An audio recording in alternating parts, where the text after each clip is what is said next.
Please join me in welcoming Kate Maher, professor at Stanford University, David Lundberg, professor in geoscience at Aarhus University, Matteo Pasquali from Rice University, and then Filippo Pitoghero, head of business development at Captura.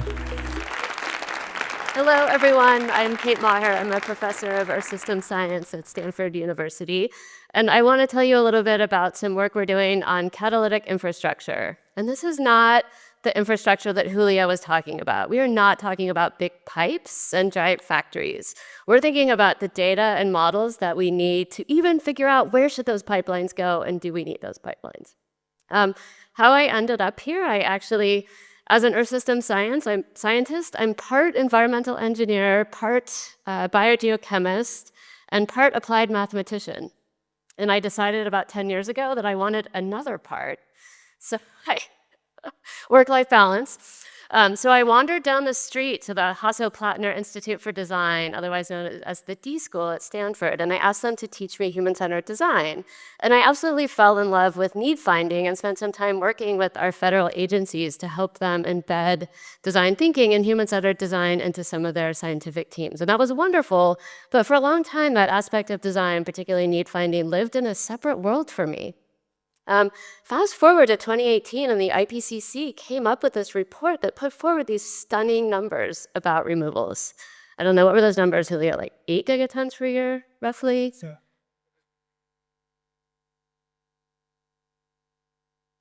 Yeah, enormous.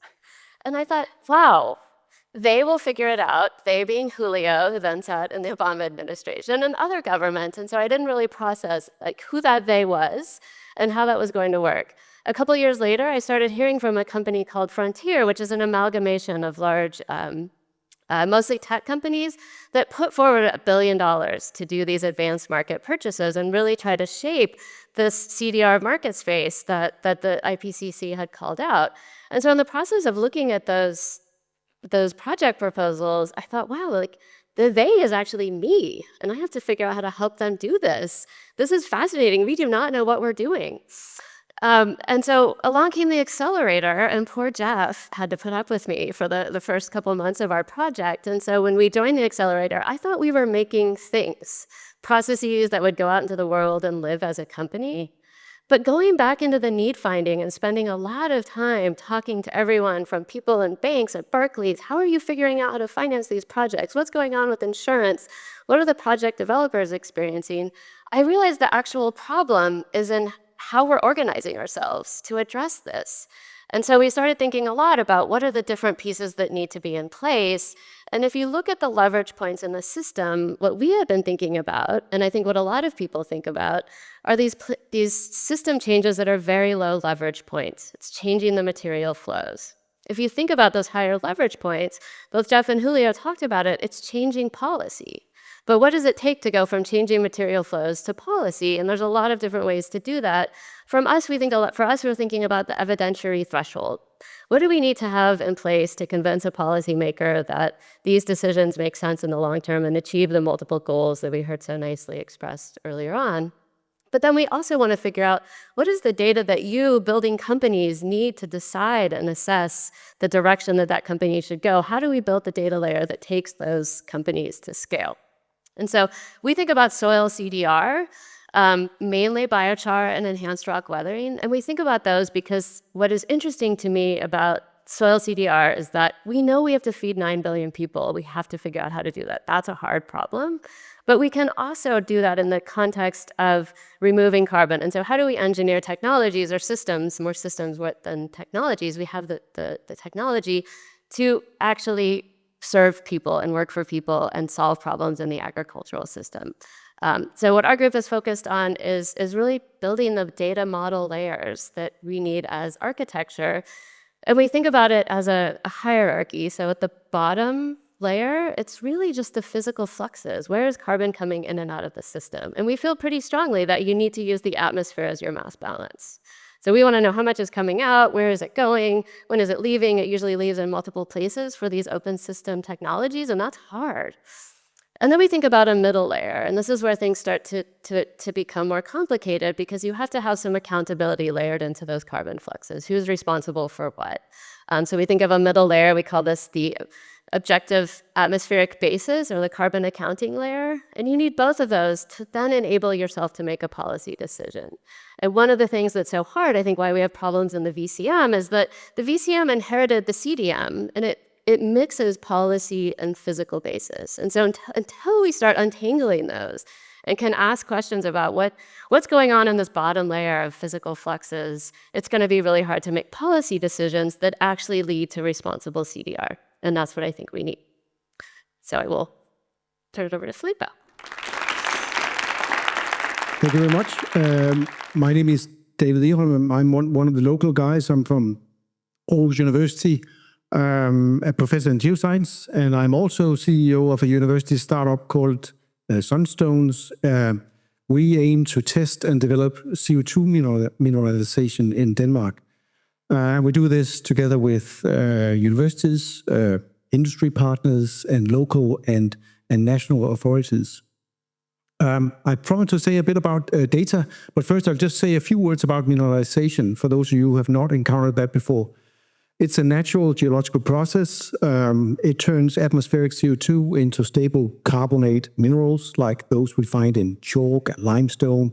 So whenever you pick up one of those rocks, you know that you're looking at something that was built from atmospheric CO2, perhaps millions of years ago. The process has roughly balanced the CO2 emissions of volcanoes. It's kept climate on Earth relatively stable. So it's a key player in the Earth's climate system. Unfortunately, it's too slow to keep up with human CO2 emissions, which are like 2 orders of magnitude faster than all volcanoes combined on Earth. So CO2 is building up and we have global warming.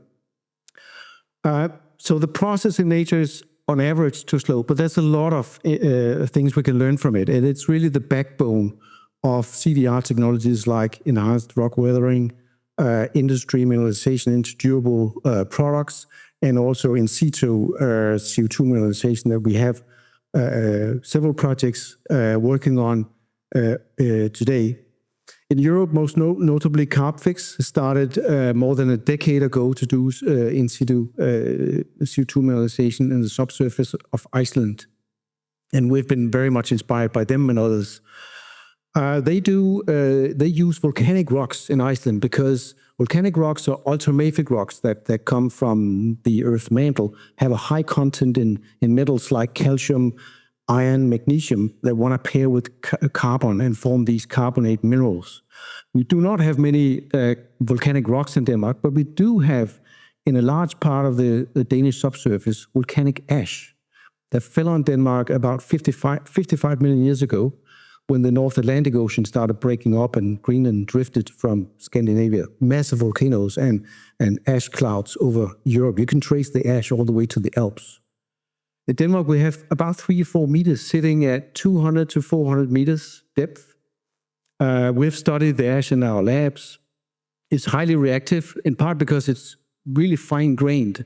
So it has a massive surface area. It's the kind of stuff you want to use in enhanced weathering. But we have it sitting at a couple of 100 meters depth where we can hit it with carbonated water. And that's what you want to do. The amounts of ash made us think in terms of relatively small, decentralized facilities that we could match up with some of the carbon capture that's already happening in Denmark. We have plenty of biogas facilities in Jutland sitting right on top of the ash. These biogas facilities, they capture carbon. 60% of that carbon goes to the grid as methane, green energy, and 40% of that carbon goes straight back to the atmosphere in most cases. The biogas facilities, they can do CDR here. They can capture that CO2 and perhaps do local CO2 mineralization just next to their biogas facility. That's at least our vision. In terms of data, we are working with the subsurface, and we're used to doing that as geoscientists. It's a little bit unfortunate. It's kind of like being locked out of your lab. You're living on the surface, and everything happens below, and you have to probe it somehow indirectly. And one of the ways you can do this in CO2 mineralization is to do monitoring wells where you take up water samples.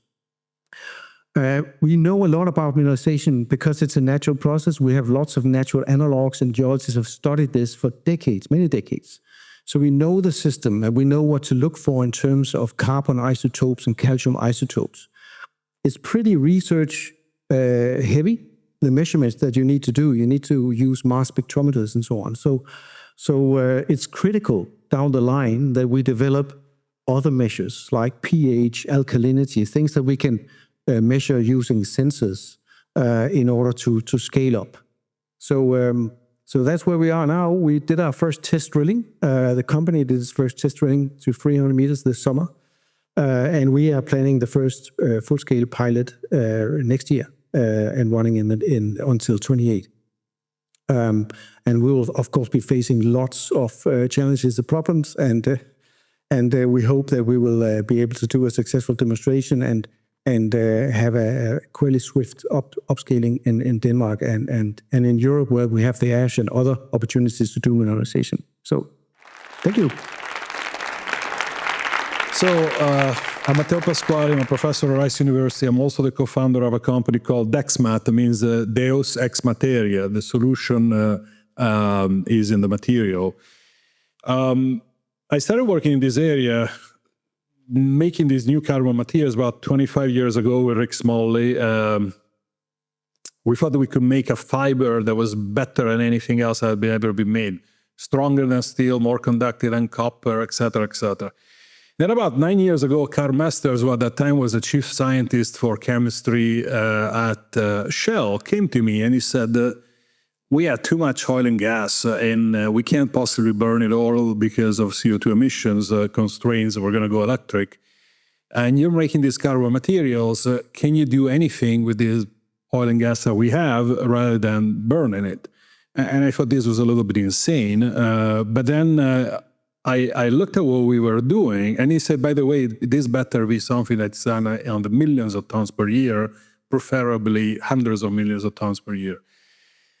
And then I looked at what we had, and I looked at other materials that we use commonly, and it was interesting. I realized that this is exactly what's needed. It's a material that's made very simply in 2 steps. You take a hydrocarbon, like methane, for example, which is the cheapest one. You break it up. You make these molecules called carbon nanotubes. And in a second step, you spin them into a fiber. And the fiber has the same properties, overlap with steel, copper, aluminum, carbon fibers, and other materials in terms of properties. So because it's only 2 steps, if you do those 2 steps efficiently, you could actually have a very inexpensive material. And that's something that you cannot do with carbon fibers because there are about 10 chemical steps to get a regular carbon fiber done. And then I also realized this has happened multiple times in history. Steel used to be extremely expensive, right? It was handmade by artisans, and it's only in the 1850s that industrialization really started with Bessemer. Same was true with aluminum. It was until the 1880s. Aluminum was even more expensive than gold and silver early in the 1800s. And so I thought maybe it can happen again. And then, okay, initially you're like, okay, maybe Shell is going to have a nice product. But then you zoom out and you start, because I didn't want to do this just to give Shell a new product, right? But I said, what happens if we're successful? You zoom out, and then that's when you see that when you look at the whole world, all these problems are tied. There is really a tie between energy, materials manufacturing, and CO2 emissions. And these ties are particularly strong for things like metals because their mines are oxide. And the same thing actually with cement. Pretty much anything that we have on the Earth crust that's useful is an oxide, except for carbon. The carbon was initially CO2, but it was reduced by plants over time, and now it is available either as fossil or renewable carbon in reduced form. And so there is an opportunity now to take this carbon that is already in reduced form and make a material out of it. And what's interesting, when you take a reduced carbon and you make a material that's made out of carbon, you also make hydrogen, right? And that hydrogen has energy, and about half of the energy of hydrocarbons is in the hydrogen, the other half is in the carbon. So you start having an advantage there because you can have a process where you make both a material and energy if you're efficient enough. And you have another advantage, which now you can start solving for some of the problems that Julio said are very hard for manufacturing. Like instead of decarbonizing steel, you just get rid of steel, use something better. Same thing with copper. Copper is not a big deal for CO2, but it's a big deal for other environmental impacts. And at some point, when technologies that turn CO2 into things like methane or other reduced carbon come to scale, then you can use those technologies to make your material, with those products to make your material, so effectively you become a way to sequester carbon into a useful product. And so that's why I think we have funding from Cork for working on this project. And now we're also facing, of course, in the lab, it's all about efficiency. How can we do this efficiently with the properties that we need for these fibers to be useful? But then we're starting now asking the questions of scale. Right? You heard from other speakers before, and from Julio when he spoke about subsidies, is essentially how do we go to scale? And part of it early on is going to have to be, this material is going to be more expensive because even though the manufacturing may be efficient, the first plants are going to be smaller. And so, but this is not a material that captures CO2 directly, right? So there can be an avoidance if you displace steel or aluminum. There can be essentially an equivalent capture if your feedstock comes from certain routes. But there isn't right now a way to think about this in terms of credits for using this material in place of something else that is that was made with CO2 emissions. And so I think that's essentially why I'm here, and I look forward to an interesting discussion. Thank you, Matteo. Hi everyone, my name is Filippo, and I'm the odd one out here. I'm not a professor of university, but I'm head of business development for Captura. That's right. So Captura is a spin-out from Caltech, and is headquartered in Pasadena, Los Angeles. It was founded by CX and Harry Atwater, who is collaborating with Cork. Captura is a direct ocean capture company. I'll try to explain in one slide what direct ocean capture is. And as Julio said, this is one of the carbon removal technology that we need for achieving our very ambitious targets. On the right-hand side, you see many logos. So it is just to put in perspective at what point of the journey and maturation Captura is. We went through a round A and round B of investment. We have many partners, investors, mostly our strategic investors that really believe in the technology and are supporting us in our journey.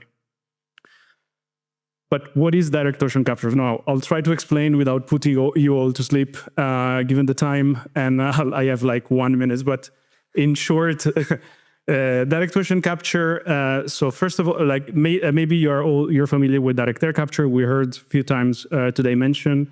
Direct ocean capture is another technology that fundamentally is trying to extract CO2 from the atmosphere. To do that, we are leveraging the action of the oceans. So we're letting the ocean doing the hard job, which is kind of like finding an equilibrium and extracting molecules of CO2 from the atmosphere into the oceans, which has very bad consequences, as we heard, like acidification of the oceans. What we do, we take the water from the oceans and we run it through our systems. Most of the water continues to the system. A very small part of the water is deviated in the white block that you see there, which is our electrodialysis unit. This is really the core of our technology, the IP, what the team has developed from Caltech and during the years here at Captura. This is an electrochemical unit that splits basically the water into an acid flow and a base flow. The acidic flow is injected first into the initial flow of the water. 99.5% is the initial flow, and just a very small percentage goes into the electrodialysis unit. By increasing the acidity, the carbon that is initially dissolved into the water is gasified. So we have basically a sparkling liquid at that point. And then we have our bubbling system, which is in simple terms, a vacuum pump that extracts the gaseous form CO2 from the water. We're able to extract more than 95% of the carbon that is originally into the water. After that step, the base is then re-injected into original flow so that we're able to neutralize the pH so that the water can be then returned to the oceans. As you see, this is a closed-loop system. There is no chemical involved. There is no feedstock. It only works with a flow of seawater and electricity that we are sourcing from renewable power. Okay. Is this just a scheme? Just a nice picture? No, actually, we have done this for real. This is a picture from our pilot plant in Hawaii that was active. This is 1,000 tons of extracted CO2 from the sea per year. This was operational at the beginning of this year. There is a QR code, but you can also find it in our website. You can visit the plant and everything is explained. This is really, and basically from the picture now, I don't have time, but you can see basically all the different components that were there in the image before. Since then, our focus, and especially my focus of the business development team, has been to really try to scale this up. So move from pilot to our first commercial scale unit. And we thought that, and we found out that Denmark is a very, very good place or potential place to do this. This is for many good reasons. We have a lot of coastline. There is a lot of good focus on decarbonization, including CCUS and really nice infrastructures. And we collaborated very close with Clean, very happy, and other partners.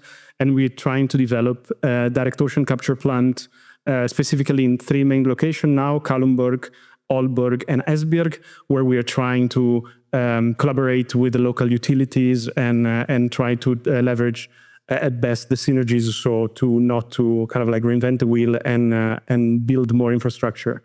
To do that, we have applied to 2 grants, CO2 Vision and InnoCCUS. CO2 Vision, we got it, which will partially fund the development works. InnoCCUS, we're crossing our fingers. Yeah, thank you very much. Thank you so much to the 4 of you. So we've just heard 4 very different but kind of like complementary approaches to reductions and removals from capturing CO2 from the ocean, to enhanced rock weathering and biochar, to mineralization. And before in the presentation, I shared how the VCM is really shifting towards quality, but also diversity and durability. And it is really awesome to have panelists here that are experts in these topics. In the following discussion, I'd like us to look at 3 main overarching questions that cut across all their work. The first is around how do we get these technologies to scale? The second is around how do we make sure that we can measure the tons and trust them? And then finally, how do we design methodologies in the VCM that really unlock financing and credibility for these technologies? So starting with the first topic, which is around scaling and citing these projects, the goal here of this first set of questions is really to explore what determines where and how these projects can scale in the real world, from geology and energy, but also to regulation and communities. Filippo, I'd like to start with you. In this case, for direct ocean capture, you're essentially adding a new layer of infrastructure to coastal systems. How do you evaluate where to deploy? Could you comment a bit more about why Denmark is a great place and where everywhere else in the world you would consider deploying? Yep. So this is really like the focus of our work and of our business development work. We're mainly considering elements that basically increase the feasibility of the project. So actually we need to make there are some must-haves. We need to reduce cost as much as possible. And we also need to reach scale. Must have, I mean, for us, it's a direct ocean capture. So we really need to find a site that is close to the ocean, of course, to the access to the seawater, access to renewable power. We are basically, at least in this phase, focusing on the carbon credit market. So we need to be in close proximity to a sequestration site. And that is access to sequestration. It's either through a pipeline or through some shipping hubs. So this is really like the key of what's needed. We also need, I think I would put it in the must-haves. We need partners. We can't do this alone. So we need to kind of like create a consortium ecosystem that makes this happen in reality. But then because we're working towards the first plant, and it's of course there are a lot of challenges in the first commercial plant. We really need to work to minimize cost and increase financeability. So this is really looking for synergies so that we can reduce capex, optimize opex, increasing efficiencies, but also looking for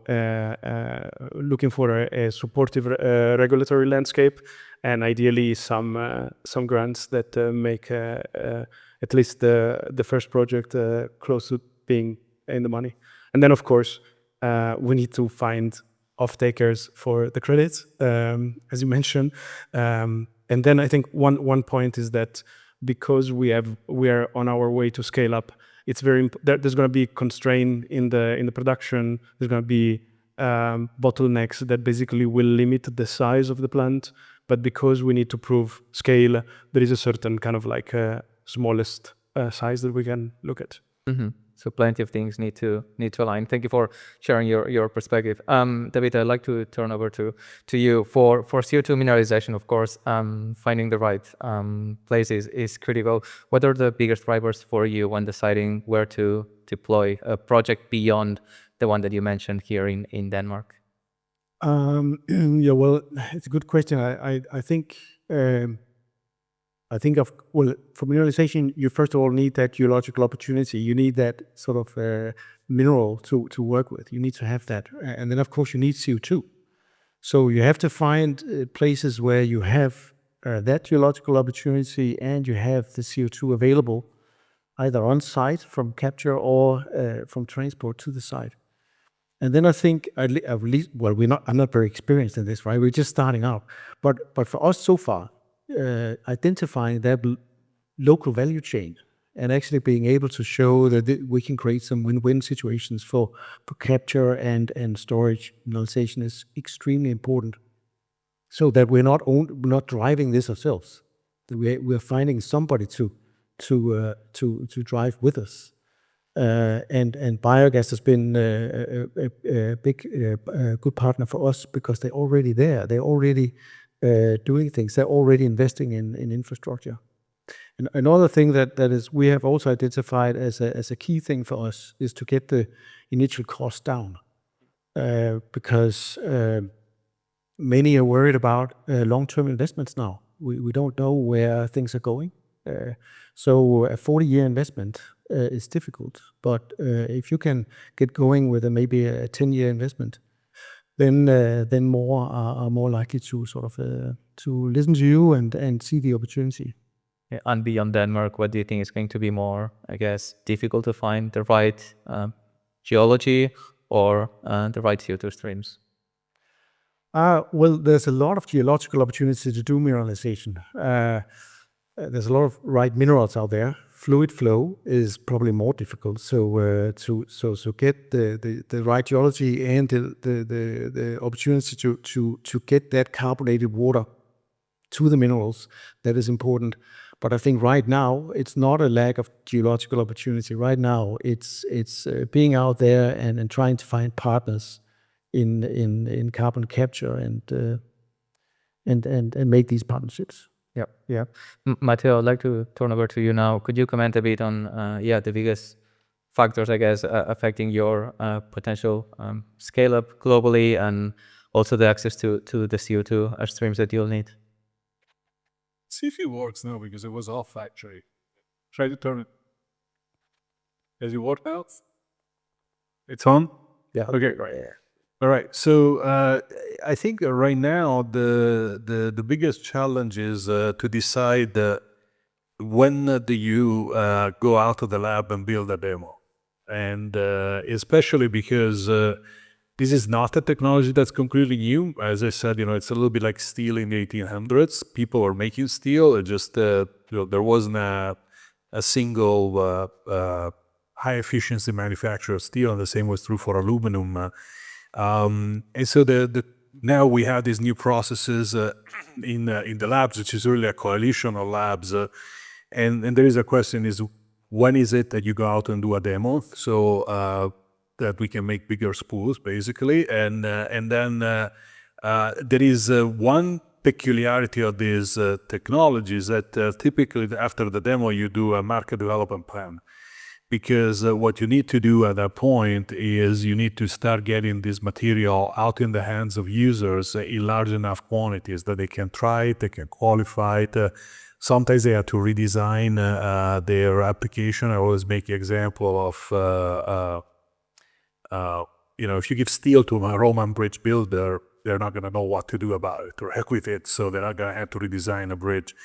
And then in these cases, these are going to be essentially money-losing installments. You're not going to make money out of a market development plan. So that's where is it that you can have the right incentives so that the private investors lose a smaller amount of money, or do you do it in some sort of public-private partnership? And also, where can you be closer to users who have the ability, both in terms of their manufacturing base, but also even more important, their intellectual base, to adapt to this new material and use it. And then the other thing is for investors, what can you show as a reward later on? And that's where I think also the credits become important. That if you can, and there's two types of credits here. One is credits for avoided emissions, and the other credits for co-produced hydrogen, actually, in this case. And those right now, we don't know how to value that. We know how to value the material, but not how to value those other two factors. Yeah, thank you. Kate, I'd like to finish with your perspective on this topic. You spend a lot of time looking at enhanced rock weathering and biochar, and I would like to I guess get your perspective a bit on really the trade-offs here that you see maybe between scientific ideal conditions in some locations and also really practical deployment and where you really see the big trade-offs there. Interesting.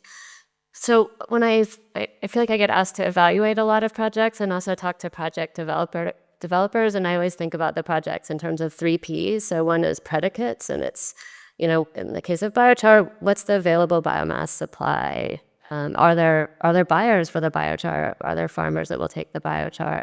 And enhanced rock weathering, the thing that we're learning is that there are only certain soils that are amenable for enhanced rock weathering because of pH controls.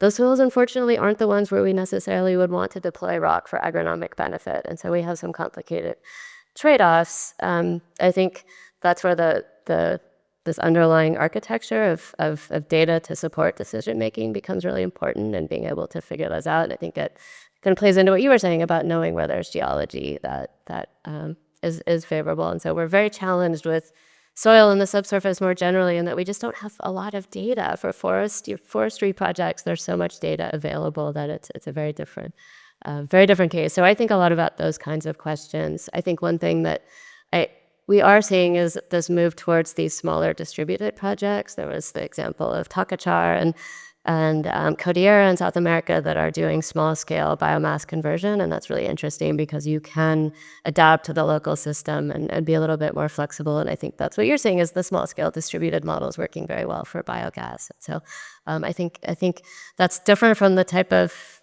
operation we think of as scale, big, big factories. But it may be a really interesting path to achieving scale in some systems are these smaller, distributed, more flexible systems.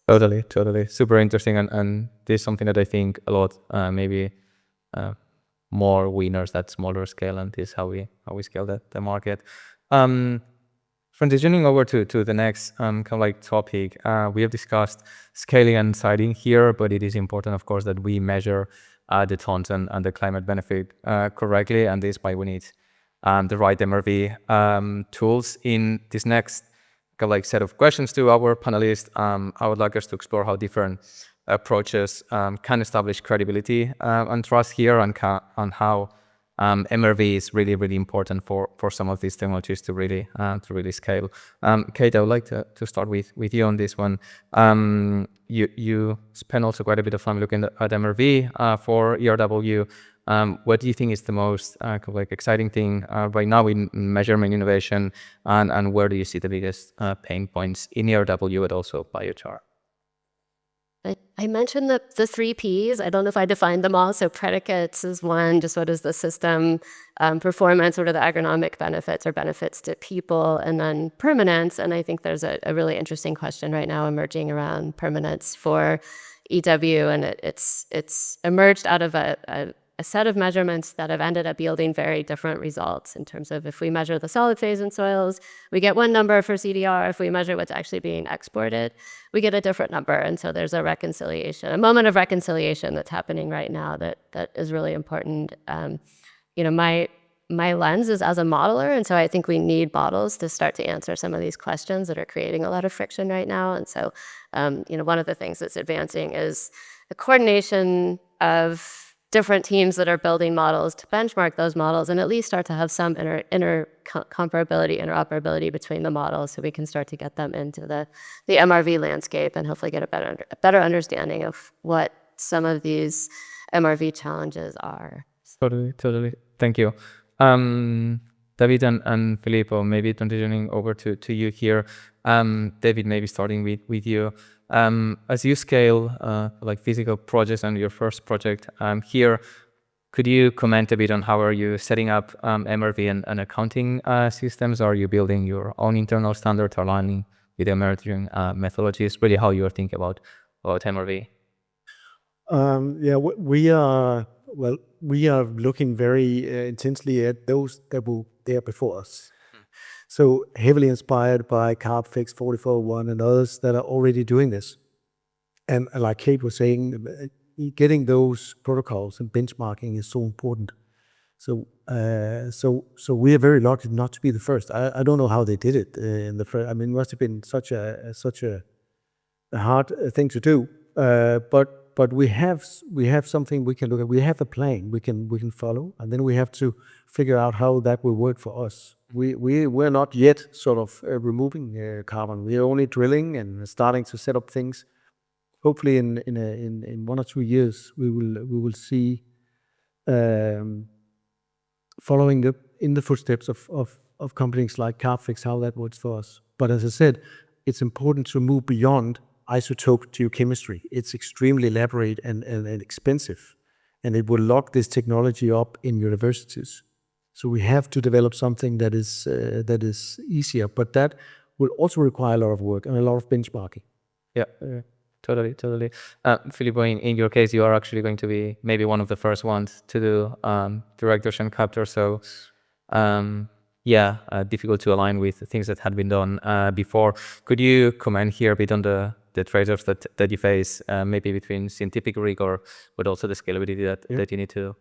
So first of all, far me from being the expert in Captura about MRV, but the team has been working super hard developing first our own MRV. I think the first one was published in 23, and then this year we publish an update of our MRV.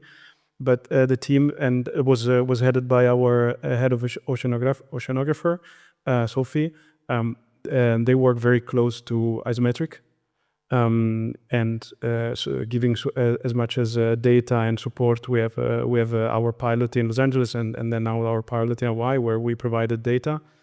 So really the focus has been to develop like a third party or registry, kind of like certified MRV, which basically was first published in June and now kind of like reviewed and officially published. So there is like a docs MRV now from Isometric. And it's really important that we follow the standards. Is of course like it's let's say it's a work in progress in the sense that it will be updated regularly. I think in a couple of years, at least the target. So really, it's collaborating with these entities, the registries, and also kind of like I think. We said it before. It's important that we utilize the scaling up because while we will scale up, there's going to be more data, better modeling, and that will be kind of like a fruitful cycle and discussion for in the community. But you know, I think as much as possible, we try not to have compromise, but conscious of the fact that it's an ongoing scientific discussion. Totally, and I think that will happen across many technologies, and that has happened across some technologies before in the VCM. Matteo, to finalize here with you, when carbon, like in your case, ends up in products, the MRV there can look very, very different. Can you comment a bit on how do you think about permanence for some of these products, and whether you have started to think about maybe traceability and MRV in your approach? Yeah, so one of the things that we started working on early is recyclability, because we thought, okay, if this is not going to be recyclable like conventional carbon fiber, then it ends up in landfill, which is still sequestered for a long time, but it is not, it gives you other types of products. Like sustainability is not only about CO2. CO2 is the big problem we're talking about today, but there's other. And so it turns out that this material is recyclable in mixed stream recycling at the end of life. And it's recyclable. You don't break it back down to the hydrocarbon. You basically have these molecules made out of carbon, the carbon nanotubes, that can be taken apart by a solution process and then reconstituted. So we looked at that. We haven't really thought about too much about long-term permanence. Other than that, this is essentially the same stereocarbon as graphite, which is extremely durable. I mean, unless you really have to deliberately set it on fire to burn it. So once it's made into this form, it would stay for a long, it would be very permanent, I would say. Yeah. Very interesting. Thank you so much. I think this nicely brings us to the frameworks that really tie it all together, which are methodologies. Methodologies are defined by registries, and they really tell us what can count as a ton, and consequently what gets rewarded in the market. Matteo, I'd like to start with you in this one. Before you mentioned the role of credits in helping commercialize your carbon-based materials, what do you think is really missing in today's methodologies to properly value and account for this? I think that the main problem is not on the radar screen, right? It's small enough right now that people don't think about it, and so I think there is a first question is how do we put it on the radar screen. We're working with a Baker Institute at Rice University, which is our policy institute, that they're starting to develop some ways to think about it and communicate the opportunity. But I think that for many cases, this is seen as something that is still too small, and you research it. And I think that's typical of what happens when technology is in exponential growth. you can be in exponential growth, but if it's you're small, you get dismissed, like early COVID cases, and then all of a sudden, it's there and you need to deal with it. So I think that primarily right now what's missing is really the statement like, okay, this is actually really something that it's early, but it's smaller, but could go to scale faster actually. How do we compare it and labelize it compared to other technologies that are already being deployed? Yeah, thank you. Kate, I'd like to get your perspective here. If you could really design the next set of methodologies, what principles you would embed there that ensure that we have scientific rigor and comparability? And is there anything that you've seen in the market so far on methodologies that has really worried you on the scientific rigor of some of them? Yeah, so I feel like the first problem we have is that we really ought to think about separating the standards from the registries, and that creates such a conflict of interest that I think that would be the first problem to solve. And there's companies like Absolute that are putting forward methodologies, and I think that's an exciting area. The other piece is that, we know that the MRV that we have today will not be the MRV we have in 5 years, and it will definitely not be the MRV we have in 10 years. And if that's not true, we've tragically failed. And so how do you, at the same time, we know that rules can be really hard to make more strict over time. And so it'll be really hard to go backwards from things that we set into motion today. And so I think balancing the rigor of accounting and flux standards with what's practical. We can't just keep paying people to take millions and millions of soil samples. That's not effective for MRV. But at the same time, that's what we need today. And so this is why we think a lot about separating the process. And so you really are trying to capture those fluxes as best as possible. So we always know, like, okay, this is what we think the carbon balance was. We're willing to let you sort of cut edges here to be practical with where we are today on the path to scale. And so I think that those two things of separating out who's in charge, what is the governance structure for standards, as well as, maintaining some rigor, but creating allowances that we need to work today. I think Julio said this very well, that the math of net zero is not the math we have today. And things like additionality won't exist under net zero, but they have to exist today so we can get capital in the directions it needs to go. Right. So there's a lot of things to think about. Right. Thank you for sharing the more scientific perspective. David, Filippo, you talked about methodologies before, but I don't know if there's anything you would like to add on this topic. Otherwise, I'll move on to the next one. But fair, no?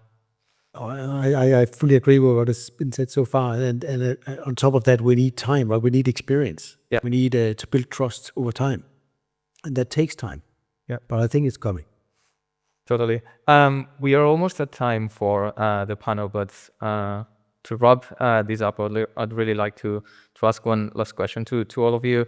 If we could imagine the carbon markets and the VCM in 5 years from now, what is the one improvement in MRV, in citing, in methodologies, or something completely different that would really most accelerate your approach, or Kate, in your case, that you think would really help the market the most? Matteo, maybe let's start with you in this one. So I've seen these piloted at Prysmian. Prysmian is the biggest wire and cable company in the world, and they've been growing very fast because of electrification. And a few years ago, they introduced in the compensation metrics for their executives sustainability metrics. And one of the sustainability metrics is what's the CO2 footprint of the product that comes into the door. Right, so essentially every time they buy a ton of aluminum or a ton of copper, which are their two primary conductors, they get charged for that CO2, and that is a negative factor in their own compensation structure. And that's why they're very interested in now conductors that would have a lower CO2 footprint. So I thought that was very forward-looking.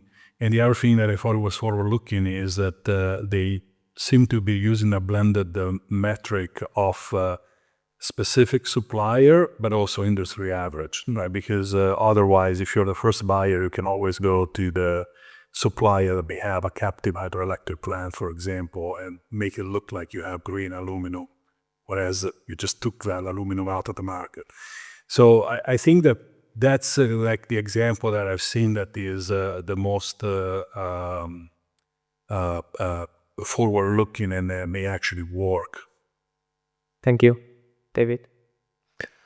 I think we need more regulation, right? We need to be able to see what is quality CDR and what is not quality, and buyers shouldn't be left. It shouldn't be left to buyers to figure that out. I mean, we need like the EU Commission also to make regulation for this. And then I think the transition from a voluntary market to a compliance market that Julian Friedman was talking about would be a game changer and change that market. Definitely looking forward to that. I double sign we definitely need a transition from a voluntary market to a mandatory market. CRCF, UK GGR, we need to be able to play in that field. Otherwise, we are one election away from stopping everything. Another thing that is not this one, what would it be? Would you like to pick another thing that is not agenda with him? And one other thing, yes. I would have to go one level deeper in direct ocean capture. For us, it's we have a very clear stream of CO2 out of our plant. And that's kind of like, you can measure it. It's a volume of CO2. The whole discussion is about kind of like how long does the drawdown occurs, right? So there is a lot of modeling in the MRV now, and let's say the discussion we're very happy with the MRV. This is the official statement.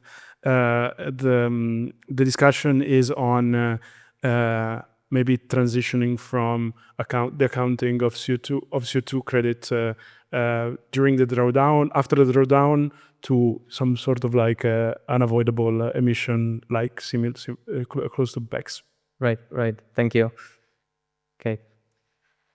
Yeah, I mean, I think second everything that was said. I am still very worried that we're not pulling together the data, and we hear this from all of the different sectors. From forestry, the data isn't available to test the MRV and compare these different methodologies. We have the same challenge in biochar, and biochar is interesting in that it's basically been credited at the point that it's produced, and so there's no in-field requirement for measuring the durability or measuring the agronomic response, and so that's a really challenging one when you start to make claims for durability and argue that you can use biochar to offset emissions. So I think there's a lot of work to do to build these data layers that then we can ask questions about what should be the MRV, what should be the policy.